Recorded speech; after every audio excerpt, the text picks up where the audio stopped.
adlaw. O sa hukom, daot ba yung fasting o dili? Wa niya tuyo wa siya kahibalo. Ang mga ulama kaingon nga daot ang iyang fasting. Obligado niya bayran niya kini pagkauman sa Ramadan. Buha? Okay. Ay kaduha. Nalimot siya, fasting day siya. Ikaon siya. Niinom siya. Pagkauman niya kaon, nakainom siya, fasting man ko. Kung sa hukom. Adayon ng iyang fasting. Ano man, ewa man siya nakahinumdum, fasting siya, nalimot man siya. Ang Propeta Hasan kaingon, "Man nasiya wa huwa sha'im fa akala aw sharib falyutimma sawmahu fa innama at'amahu Allah wa saqa." Nagingon si Propeta Muhammad sallallahu alaihi wasallam, kinsa man ang nakalimot, unya nakakaon siya, nakainom siya, nga siya fasting niya, puasa niya, ipadayon niya ang iyang pag-fasting. Kaya gipakaon ra siya sa Allah, gipainom. Allahu Akbar. Gipakaon ra siya, gipainom.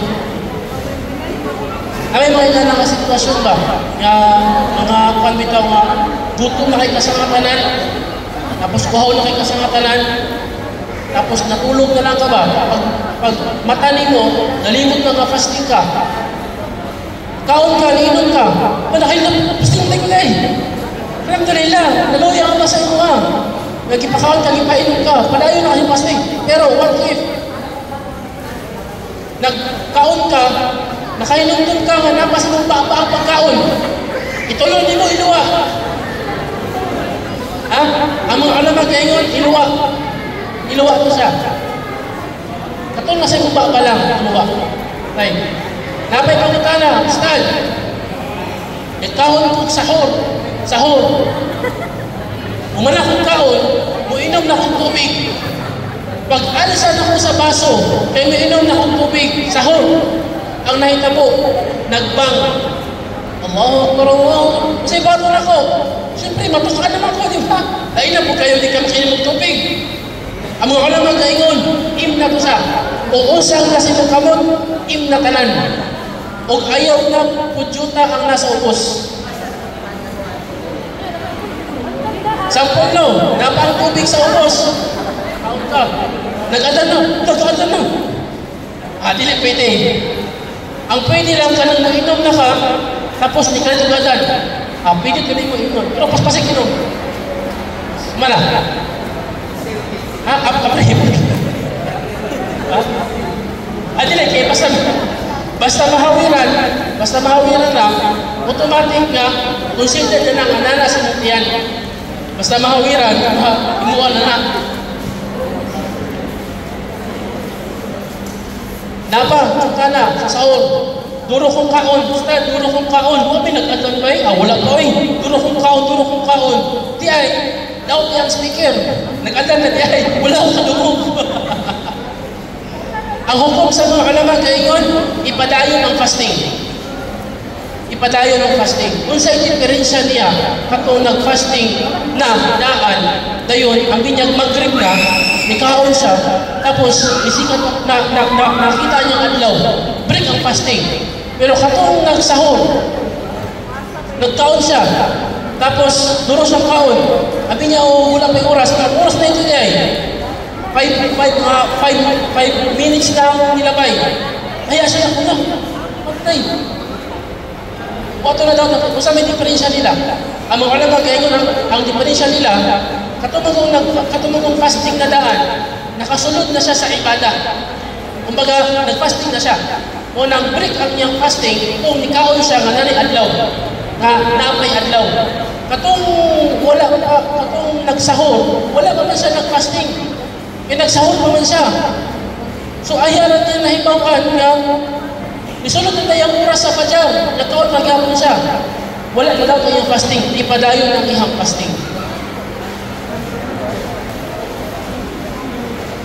Pangutana ko sa ni Ustad. Ang pangutana na ko, nag-fasting ka na, so uhaw kayo ka, Ustads. Uhaw, gutom, apoy, ano na ito, no? So karon, maligo. Sample ako, maligo ko. Kaya, para manilim ang ako ang kauhaw, gutom, kakapoy. So, sa may ruling sana sa Islam, break ang ato ang pag-fasting para sa pagkakangan ng reward. Nai-advise si Propeta Muhammad SAW sa mga nagpuasa dili na niya makaya, niya taas pa ang adlaw, ang itambag ni Propeta SAW is maligo ka. Maligo ka. Unang itambag niya. Pero panikamuti nga, dili mong masudlan ang imong bakbaong ilong sa imong pagligo nimo. Maligo ka, makatabang na siya na mabalik ang imuhang kusog sa pag-fasting. So, walang problema. Okay na siya. Alhamdulillah. Sheikh, naipanguna na Sheikh. Kung sa may mas angay nga muhaton, ang usa ka Muslim na naamtan na siya o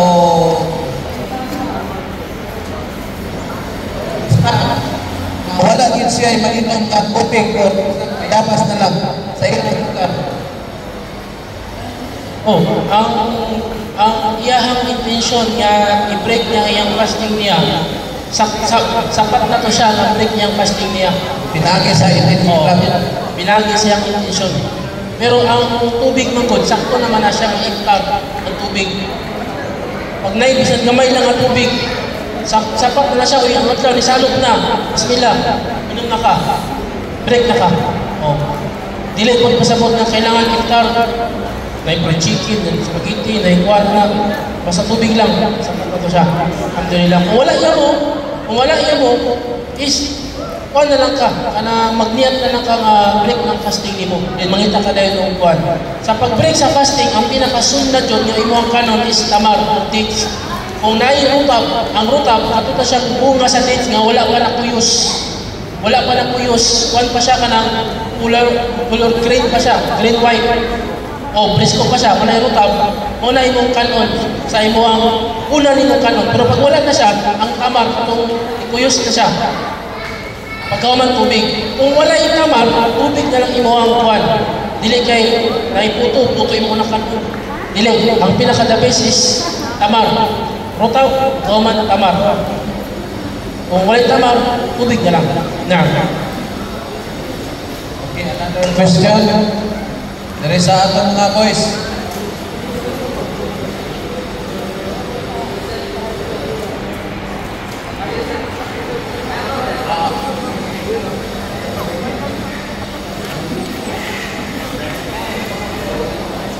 Assalamualaikum warahmatullahi wabarakatuh. Basta dalam pangutana para kang brother Isa. Daghan naman nagsulti o nga nagtambag sa iya nga dili na siya angay magpuasa. So siya, pero siya ko kalawon kaya magpuasa gyud siya. Ang pangutana Ustad, makasala ba siya o makakuha siya reward?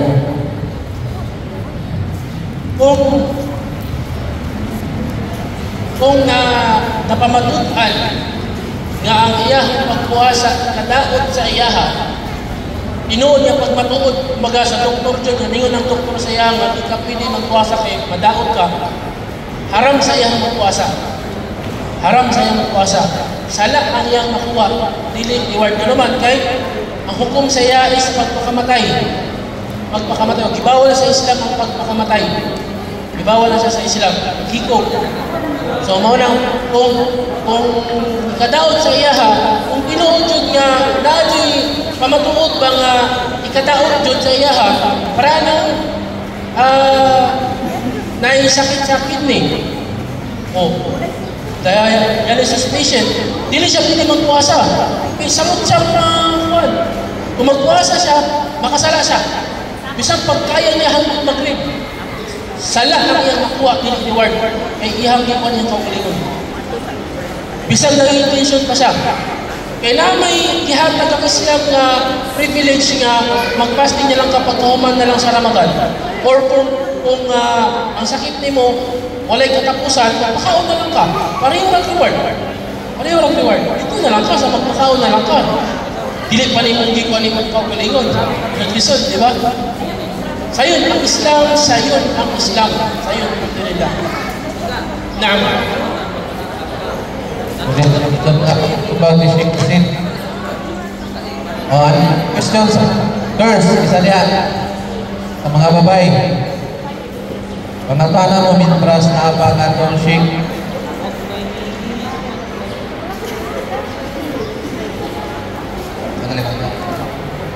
Okay, kasi po rin ang awareness sa mga ustads. Base sa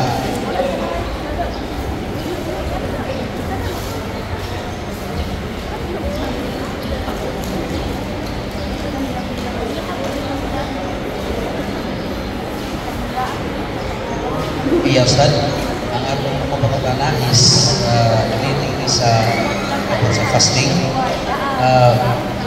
Kay may guidance ani alang sa kayuhan sa physical or spiritual.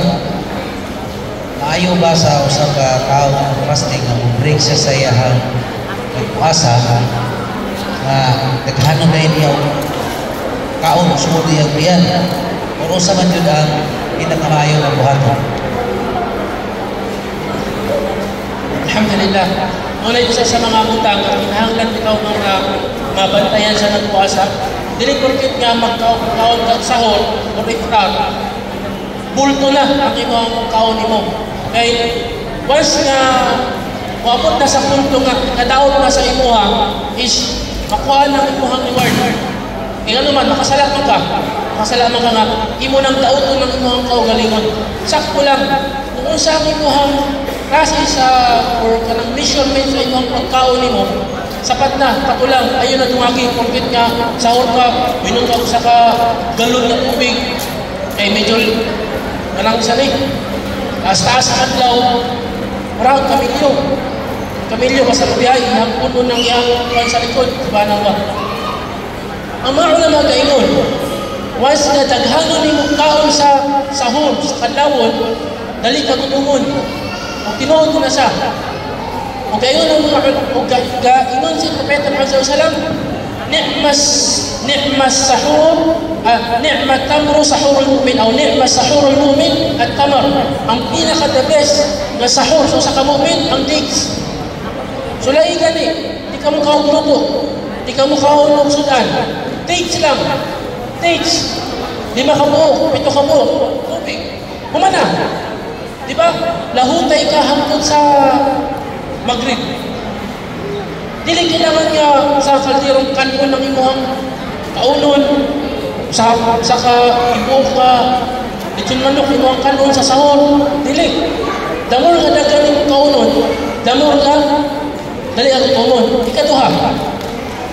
Ang bulan sa Ramadan, dili bulan sa pagkaon. Bulan sa puasa. Ang uban, paghapit ng Ramadan, mag-andam na silang dagkan kay pagkaon sa ilang balay. Allahu musta'an. Mag-shopping na sa mall, halos putod na ng mga dilata, mga sandwich, mga sa patinhan ng mga ingredients para lutuin sa klaseng-klaseng ng mga pagkaon. Subhanallah, ang bulan sa Ramadan, bulan sa puasa, dili bulan sa pagkaon. Muna na yung mga tao nga pagkaon sa Ramadan, manampok mo sa samot. Manampok mo magsamot, Allahu musta'an. Kasi ang uban sa mga babae, subhanallah, palamigon na nila ang mga pagkaon. Normal lang po. Normal lang. Huwag na pagkani mas worse sa uban. Nga bulan sa Ramadan, na sila yung competition, palamiay yung pagkaon. Competition, palamiay yung pagkaon. Subhanallah. Bulan sa Ramadan, bulan sa puasa, nabay mas worse. Bulan sa Ramadan, liga, basketball. Bulan sa Ramadan, liga, basketball. Auzubillah. Grabe ang syaitan, no? Ang syaitan ba? Maningkamot siya nga usa ka Muslim, dili makabuhat ng tagang ibadah sa Ramadan. Lingawon niya sa basketball. Lingawon niya sa utang. Ibis magsala ang tarawih, ibis paminaw ang medyo, ibis magsala ang tahajjud, ang nahitabo, basketball na hinoon. O sa pagkaon po, ibis nga ang unaw-unawan mo fasting, ang unaw-unawan mo pagkaon sige. O sa kay sahur niya, o sa kay iftar niya, subhanallah. Na yung mga brother gani, pagkawa magsalag pa dyan, mga na, Ustad, masaya po iftar niya. No, bro, badyan naman bro. Ayaw mo, hinanap ko, subhanallah. Ustad yung, mga sa iftar niya. Kasi ako may maghawin sa budget sa anuagon. Kaya ako'y magbuot sa iftar. Muna pagkawa magpa dyan, dulon ko sa iftar niya. Padyan, pag ano magdikir sa ka, baka magdikir ka ni. So, maka-epekto na siya sa imong iman, sa imong pagsimpa sa Allah. Ma-useless lang imong pag-fasting sa Ramadan kung imong utok puro pagkaon. Munang magsabar ka, itry imong sulayan ba? Kung saan ang kapulan, dili ka magunahuna og pagkaon. Sulayan lang nimo. Pagkaon sa Ramadan, banat ka usay gusto nimo kaunod. Imo lang nimo sa Ramadan is ibada, puro pagsimpa sa Allah. Pero dili haram nga mag-andam ka og lamig nga pagkaon sa iftar. Labi na kung imong ipakaon sa masjid. Masjid nato sa Dumlog. Masjid nato sa Ibo, di ba? May problema. Imong ipakaon sa mga brothers, sa mga lagmig nga mga pagkaon. Pero kanang pagkaon ang utok nimo sige ha. Unay maka-epekto sa atong pagpuasa sa bulan sa Ramadan. Naam. Zakatul fitr.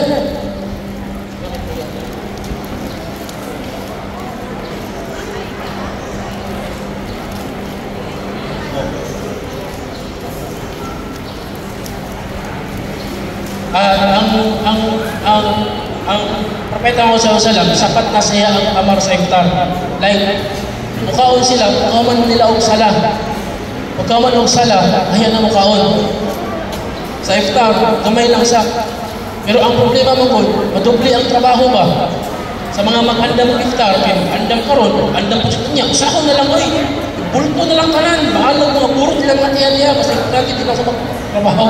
Di ba? Kung naikinahin mo sa upan, kaya lang karon kay magpansa ta karon na, magpansa ta, magbiyon sa ta, tapos pato kinana. Kunya pagkauman natong sala o magtrip, pagka magsalang isya, ayan na mo kaon, heavy nga kaon. Doble ang trabaho. Doble ang gasto pa dyan. Hindi na lang dito nadaan sa iftar. Unang himo sa upan. Pero kung kaya nimo, gusto kang dako nga reward, light lang sa dayon kunya lang heavy. Kung panalitan po niya, ikaw ray magpasikaso sa imong iftar, sa imong balay, sa imong pamilya. Kung pinakadabis sa iftar, tamar lang kung tubig. Magpalit na sa magrib. Tamat na sa magrib. Kana lang. Tamar. Tubig. Alhamdulillah. Binili mo sa magrib. Pag magsalag magrib, pagawas ko ng mga tinaguan niya ang mga fried chicken, mga lechon manok, buwelo na kalayon. Kuha na to. Alhamdulillah. Bayan sa Zakatul Fitr, layo ko man ang Zakatul Fitr to. Pero inshallah, walang hatagan ng gamig pahimang mo. Ang Zakatul Fitr, obligado din siya sa mga nagpuasa o sa mga wala kong nagpuasa na under nimo. Pananglitan, ikaw ang pati di pamilya, nakay asawa, nakay tulong ka anak, mga gagmay pa. Pila ka buhok sila, kamutanan, 5. Ikaw, asawa nimo, yung anak, 5. Kada usa ka ninyo, maghatag og Zakatul Fitr. Pila ang Zakatul Fitr? Usa ka ganta nga bugas. Ang usa ka ganta nga bugas, makatidad na siya og 3 ka kilo. So 3 ka kilo, 3 ka kilo mo 5 ka buhok, pila tanan? 15 ka kilo. So 15 ka kilo nga bugas, di mo na siyang ihatag sa 2 days before sa Eidul Fitr. 2 days before sa Eidul Fitr, ihatag mo na siya sa mga Muslim na walay bugas sa ilahang balay. Kuha na to, mo na siya ang short sa Zakatul Fitr. Kuha ko na siya ang pananglitan na kay mga kasaypanan sa imong pagpuas sa buong Ramadan, matapunan ko siya pamaagi sa paghatag nimo sa Zakatul Fitr. Bakit? Pero kung abot ang adlaw sa kanang panahon, atong hatagan mo taas pa nga Italy inshallah ta'ala. Pero mo ito siya summarize sa Zakatul Fitr. 3 ka kilo ng bugas, matag usa sa membro sa pamilya, apil to napasatiyan. Pero sunar to siya, pero mas mayo i-apil to siya. Puro si mong asawa. So, tugang to, tulog na mo ka po. So, 8 ka kilo ng bugas. 18 ka kilo, imuhang ihatag sa mga Muslim nga walay bugas sa ilang balay. 2 days before Eidul Fitr. Wallahu ta'ala alam. Jazakallahu khairan. Ay pangutana Ustaz.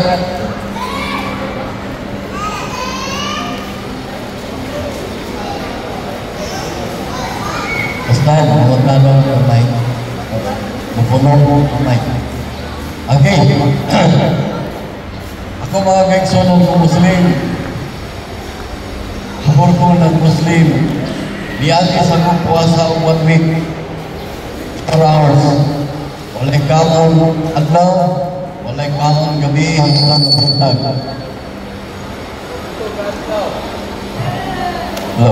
Pitukaan na wala may kaon. Sa diha nataas na ang akong fasting. Pag-break na ko ika-ites, wala na yung bumuka.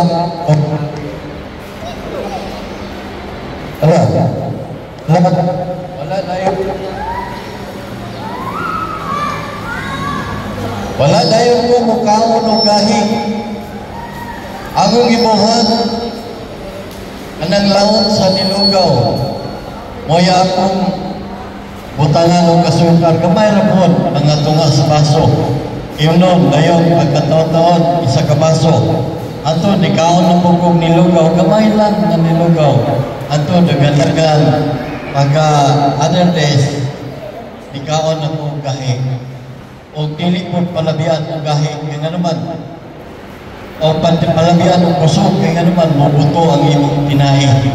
O niya, kung taas na kag-fasting, nahitabo sa mua nga taas siyang fasting, hindi siyang fasting. Ngayon, pag-break niya, padawat siya sa palanggana sa iyang asawa. Is that cube na nagkulaps na siya o namatay. Muna hindi maayo sa pagkuwasa nga taas imong pagkuwasa, mukhaon kang daghan, dayon, unya mangarsa ka o bugat. Ha? So ingana no? So ang ako pong pangutana, dili na ni sa fasting, kadto nang mugawas ang atong spring cell, usa na siya. Okay, ingana nga sala kuno kung mugawas sa panahon nga mo kuwanta sa itong asawa. Karon, anang magdangguta, dayon, nakasulay ko nga di gawas yun. Ang tinuod nyo to kay naghanan. So, di gawas. Ang akong pangutana, magkasala ko ito. Of course. Ang tubag, wala kong sala. Wala na nagtuyo Alhamdulillah. So, sa mga nagdamgo, dayon, sa ilang damgo nila, na sila ibuhat, dayon, nigawas ang ilang sperm cell nila, nag-withdraw sila, so wala sila sala. Alhamdulillah. Wala sala. Wala lang po na sa gabi. Nagdulog mo sa imong asawa gabi. Pwede ba na siya? Gabi, sa Ramadan. Dayon, wala ka nakamataog sahur, miabot na ang fajar. Dayon, wala pa ka nakaligo. Wala yung problema. Maligo ka, magsala kang fajar. Kumbaga, naabtan ka oras sa pagpuasa nga igawas ang imong sperm cell nga wala pa ka nakaligo. Wala yung problema na siya. Basta maligo ka. Maligo ka, pwede na ka magsala dayon. Padayon na magpuhang pagpuasa. Karon, naay pangutana. Ngayon sa katao, naglantaw siya og bastos, anak. Ramadan, may kahadlok sa Allah. Ramadan pa jud, lantaw siya. Sa iyang paglantaw niya, nainigawas niya sperm cell. Automatic, break ang iyang fasting niya. Dapat siya sala. Obligado siyang magtawba, magkauman sa Ramadan, bayaran po niya. Lahi mo siya kung maglabig-labig ka sa iyong asawa, dayon, nainigawas nga liquid sa imuhang private part, pero dili to siya sperm cell, wala problema, dili madaon ang imuhang fasting. Ito siya yung problema. Pero, najis mo to siya, mugaw mo to, kailangan mo ni mo hugasan, mag-inis ka o prep, dayon, magsala ka, magbudo ka, may pwede na ka magsala. Pero ang fasting mo, wala yung problema. Tama man si Boy. Ha? Kaya pangutana? Babay, last na na. Sige, makabok. Bismillah. Da'am.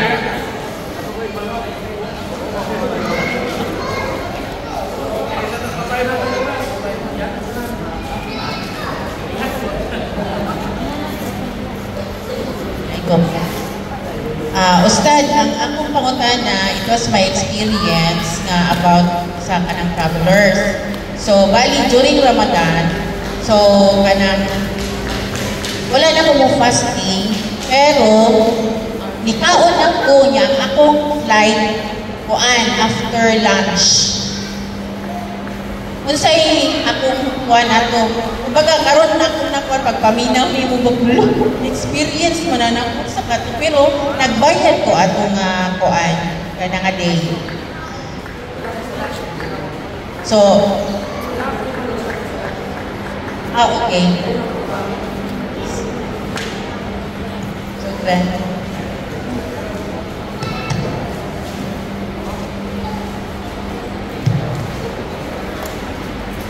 Hello, Ustad. Pwede ba magpakasal buwan sa Ramadan?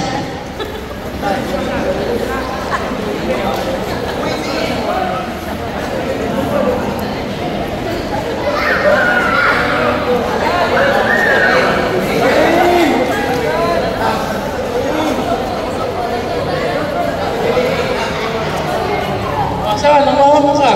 Balik sa bangko. Kasama ka? Balik ka sa bangko. Nakagawa ka. Ikaw, pakasal. Nasi 4. Ang pagpakasal sa Ramadan, gayon ang mga ulama, makruh. Kung sa Tagalog pa, hindi kaaya-aya sa Ramadan. After Ramadan na lang, antusan na lang. Nga naman, gayon ang mga ulama, once nga kasman ka during sa Ramadan, syempre, pag umong mag-asawa, init kayo mo sa hatanan, basin mabuhat ninyo sa during sa napay adlaw. Makapastig na mag 2 days, ay kuman sila tuloy-tuloy pag-kuman sa Ramadan. Muna ang mga ulama gayon nga, prevention is better than cure. Diba? Ang kasal, imuon siya after sa Ramadan. Pero, walay problema kung ikasal during sa Ramadan. Kumbaga, valid ang kasal. Dili siya invalid.